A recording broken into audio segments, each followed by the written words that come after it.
Uy, time out muna. Ah, ito, may dala akong ice tubig. Baka nauuhaw kayo. Sige. Anjo, para sa'yo, baka nauuhaw ka na. Ang bait mo naman. Hindi naman. Sapat lang. Thank you, ah. Cute na salamin mo, ah.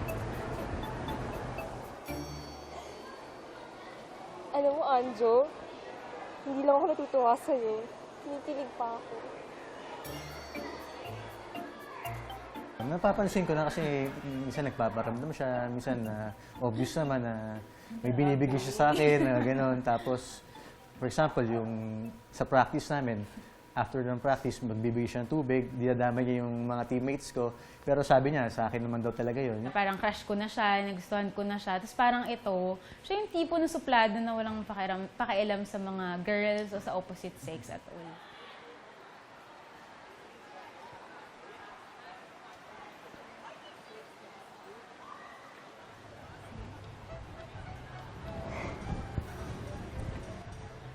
Kamusta na, Michael? Ah, hindi eh. Ano kailangan mo sa kanila? Gusto mo hanapin ko sila para sa'yo? Ayun na pala sila eh. Girl, kinausap niya ako. Di ko alam yung gagawin ko. Bumibilis sa takbo ng puso ko. Girl, napagtanungan ka lang, hindi ka kinausap. Magkaiba yun.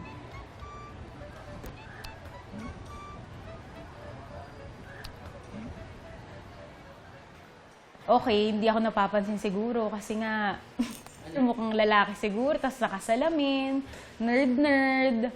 Sabi ko siguro nga ibang type nito.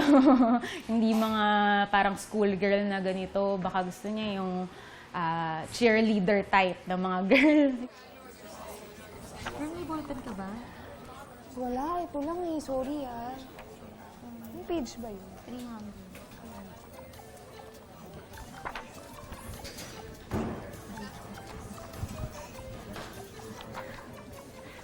Hi, Anjo!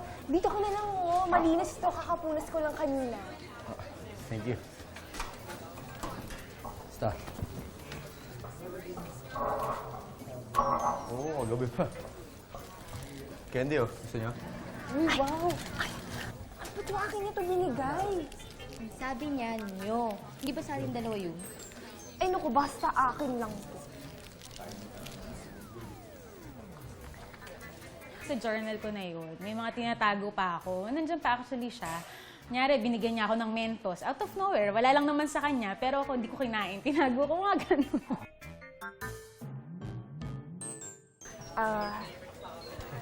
Anjo, gusto mo extra ballpen? Meron ako.